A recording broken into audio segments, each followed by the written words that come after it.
Hello guys, welcome to Shivda social work. अगर आप हमारे चैनल में नए हैं तो चैनल को सब्सक्राइब करें, बेल आइकन को प्रेस करें। आज हम बात कर रहे हैं बिहार जो हमेशा पूरा भारत में चर्चित रहा है। बिहार जहाँ पे कई बड़े नाम हैं, हमेशा गौतम बुद्ध, अशोक सम्राट या फिर शिक्षा। एक दौर था कि बिहार शिक्षा या फिर राजनीतिक के नामों से प्रचलित है। उसी बिहार का हम बात कर रहे हैं। आज भी इस विकट स्थिति में, कोरोना संक्रमण रोग में भी बिहार के कई नेता के नाम सुर्खियों पे है।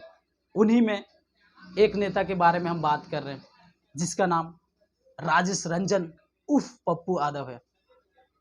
आखिर क्यों नहीं पप्पू यादव का नाम सुर्खियों में रहेगा? पप्पू यादव एक ऐसा नेता है, जब भी बिहार के ऊपर आपदा, बाढ़ या फिर संक्रमण रोग, उसके पहले कई सारे आपदे, डेंगू, मलेरिया, हैजा, इस सब में जो बढ़ चढ़ कर काम किए हैं, वैसे नेता के बारे में बात कर रहे हैं। सबसे पहले मैं पप्पू यादव के बारे में कुछ डिटेल्स बताएंगे। पप्पू यादव एक ऐसा नाम है जो सबसे पहले 1990 में निर्दलीय प्रत्याशी के रूप में मधेपुरा से विधानसभा चुनाव जीती थी। उसके बाद उसकी कद और राजनीतिक में और आगे बढ़ते गए हैं और पुनः पप्पू यादव 1991 में निर्दलीय उम्मीदवार के तौर पे पूर्णिया लोकसभा से भारी वोटों से उसकी जीत हुई। इसी प्रकार पूर्णिया सीट से तीसरे बार भी संसद चुने गए हैं। पप्पू यादव ने आरजेडी पार्टी में भी अपना कार्यभार किया, वहाँ से भी प्रत्याशी रहे, उससे भी बिहार की जनता को सेवा करने का काम किया। पप्पू यादव आरजेडी का हाथ थामा और मधेपुर सीट से उपचुनाव 2004 में जीती। उसके बाद 2015 में पप्पू यादव पार्टी के विरोध यानी आरजेडी के नीति सिद्धांत के विरोध कुछ काम किए होंगे, इसके खिलाफ उसे आरजेडी से बाहर कर दिया गया और वह फिर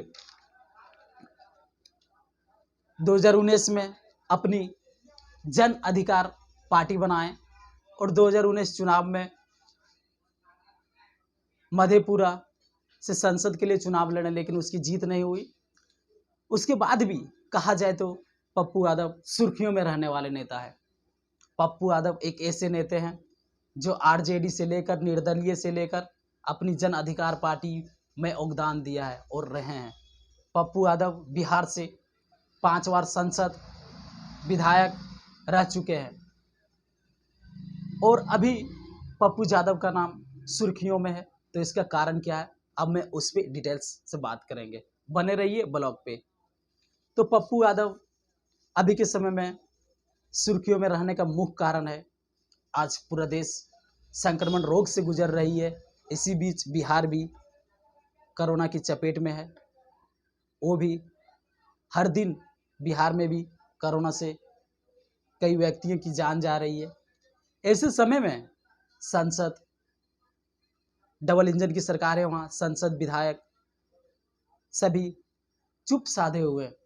वैसे समय में यदि देखा जाए तो गरीब गुरबा, मजदूरों इत्यादि के लिए काम करने वाला एक ही नेता है, वो सिर्फ और सिर्फ पप्पू यादव है। पप्पू यादव 11 मई को राजीव प्रताप रूडी, जो भाजपा के सांसद है, उसके आवास पे लगभग 2 दर्जन एम्बुलेंस मिलती है। एक तरफ बिहार की जनता एम्बुलेंस के लिए दर दर भटक रही है, हॉस्पिटल जाने के लिए ठेला, रिक्शा या बाइक से जा रहे हैं, और वहाँ भाजपा सांसद राजीव प्रताप रूडी के घर पे लगभग 2 दर्जन एम्बुलेंस मिलता है। इसको लेकर पप्पू यादव उसके आवाज़ पे रिएक्ट मारे और एम्बुलेंस के लिए बिहार की जनता को बताया कि आप जिसे प्रतिनिधि चुने, आप वो आपके साथ क्या कर रहे हैं। इसको लेकर पप्पू यादव पर लॉकडाउन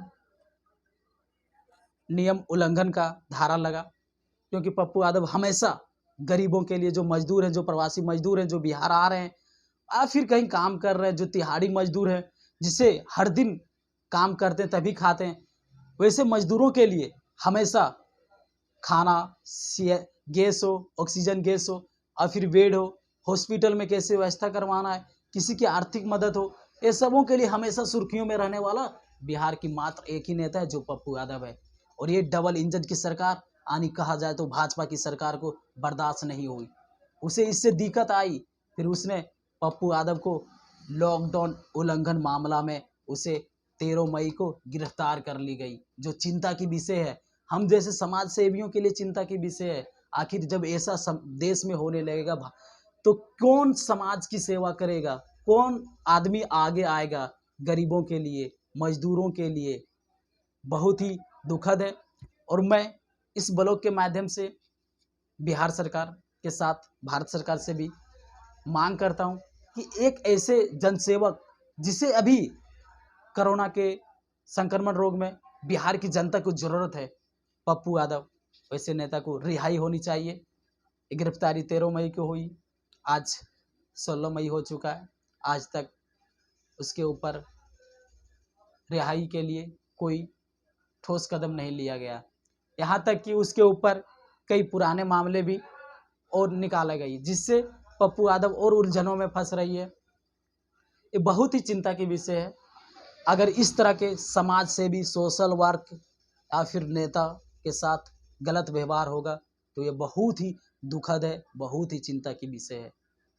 जिस समय पूरा देश कोरोना से जूझ रही थी, भाजपा की बड़ी बड़ी रैलियां बंगाल, तमिलनाडु, केरला, असम, पंडिचेरा इत्यादि में हो रही थी, उपचुनाव हुई, उस समय लॉकडाउन की उल्लंघन क्यों नहीं हुआ? उस समय इलेक्शन ऑफ कमिश्नर कहाँ सोए थे? जवाब मांगता है भारत की जनता, जवाब मांगता है बिहार की जनता। लेकिन जब एक पूरा बिहार, एक नेता राजेश रंजन उर्फ पप्पू यादव हर समय, चाहे बिहार में बाढ़ की वक्त हो या फिर कोई भी भीषण स्थिति हो, विकट स्थिति हो, वैसे समय में लोगों के पास जाते हैं तो सिर्फ और सिर्फ राजेश रंजन उर्फ पप्पू यादव है। अगर उसकी गिरफ्तारी हुई है तो हम सभी के लिए गिरफ्तारी हुई है। और मैं बिहार सरकार से मांग करते हैं कि अगर उसकी रिहाई नहीं हो तो हम सभी लोग अपनी गिरफ्तारी शीघ्र और बहुत जल्द देंगे। इसी तरह की वीडियो देखने के लिए प्लीज़ हमारे चैनल सीधा सोशल वर्क को लाइक, शेयर, सब्सक्राइब जरूर करें। पप्पू यादव, राजेश रंजन की रिहाई जल्द हो, वरना हम सभी उग्र आंदोलन करने के लिए बाधित होंगे।